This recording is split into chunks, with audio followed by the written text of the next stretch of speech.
السلام علیکم ورحمۃ اللہ وبرکاتہ۔ پیارے بھائیوں، میں نے آپ کے لیے ایک بہترین ٹاپک لایا ہے۔ آئیے چلتے ہیں ہم اپنے ٹاپک کی طرف۔ نحمده ونصلی علی رسوله الکریم، اما بعد فاعوذ باللہ من الشیطان الرجیم، بسم اللہ الرحمن الرحیم۔ السلام علیکم ورحمۃ اللہ وبرکاتہ۔ ہمارے آج کی موضوع ہے شرک کی اقسام۔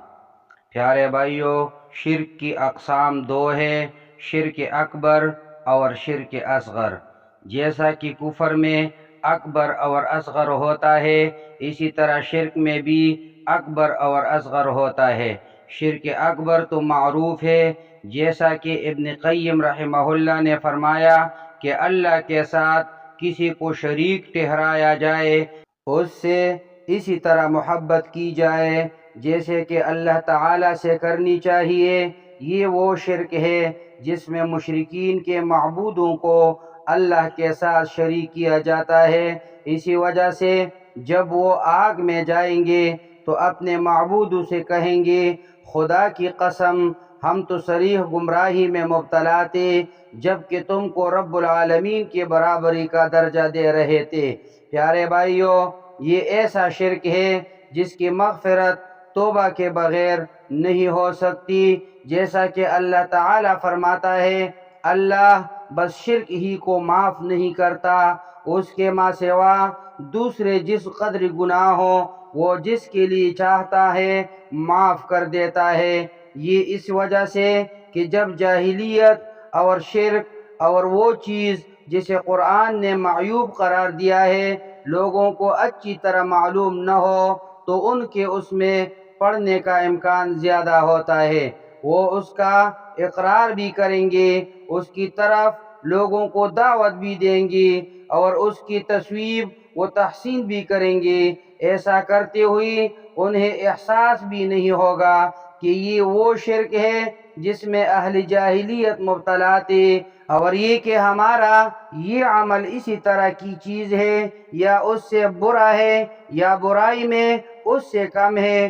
اسی طرح لوگوں کے دل سے اسلام کی ایک ایک کڑی گرتی جائے گی، معروف منکر بن جائے گا اور منکر معروف، بدعت سنت بن جائے گی اور سنت بدعت۔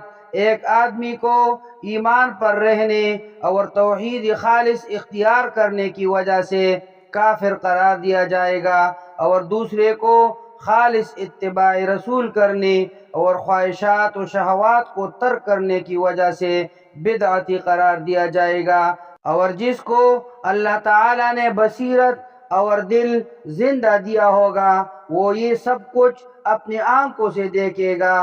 پیارے بھائیوں، علامہ ابن قیم رحمہ اللہ فرماتے ہیں، اور رہا شرک اصغر تو اس کی مثال معمولی ریا، مخلوق کے لیے تسنا اور غیر اللہ کی قسم ہے، جیسا کہ نبی کریم صلی اللہ علیہ وسلم نے فرمایا، جس نے غیر اللہ کی قسم کھائی وہ مشرک ہو گیا۔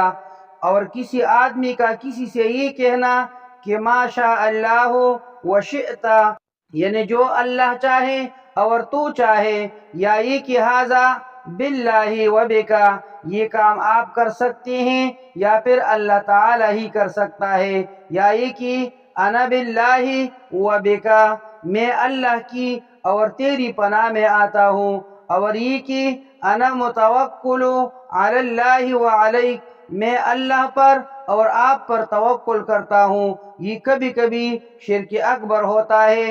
اس کا اندازہ کہنے والے کی حالت اور اس کے ارادے کے لحاظ سے لگایا جائے گا۔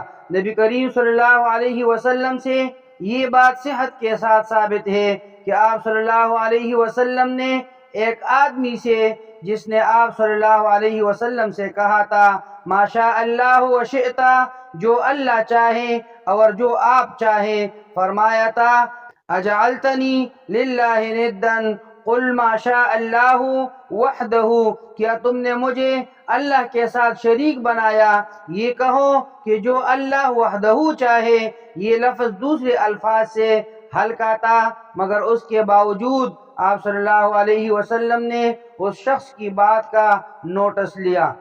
پیارے بھائیوں، شرک کی قسموں میں ایک قسم یہ ہے کہ مرید اپنے شیخ کے سامنے سجدہ کرے۔ یہ ساجد اور مسجود دونوں کی طرف سے شرک ہے۔ اس کی ایک قسم شیخ کی طرف توبہ کرنا ہے، یہ بہت بڑا شرک ہے۔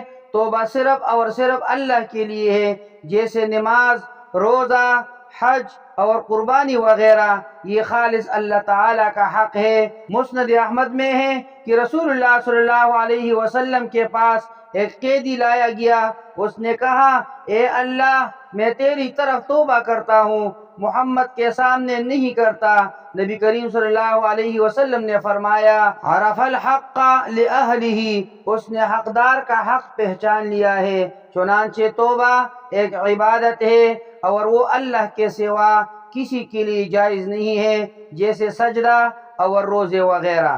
پیارے بھائیوں، شرک کی ایک قسم یہ ہے کہ غیر اللہ کی نظر مانی جائے، یہ بھی شرک ہے اور یہ غیر اللہ کی قسم سے زیادہ بری چیز ہے۔ شرک کی اقسام میں غیر اللہ کا خوف کھانا، غیر اللہ پر توکل کرنا، غیر اللہ کے لیے انابت اور خضوع اختیار کرنا اور اس کے سامنے عاجزی دکھانا ہے۔ اللہ کے علاوہ کسی کے ہاں رزق تلاش کرنا اور اس کے علاوہ کسی کی عطا پر اس کی حمد بیان کرنا اور اس حمد کے ساتھ اپنے آپ کو اللہ تعالیٰ کی حمد بیان کرنے سے مستغنا سمجھنا اور جو کچھ اس کو نہیں دیا گیا اور اس کے لیے مقدر نہیں کیا گیا اس کے بارے میں اللہ سے ناراض ہونا اور اس پر برا بھلا کہنا، اس کی نعمتوں کو کسی اور کی طرف منسوب کر دینا اور یہ عقیدہ رکھنا کہ کائنات میں کوئی چیز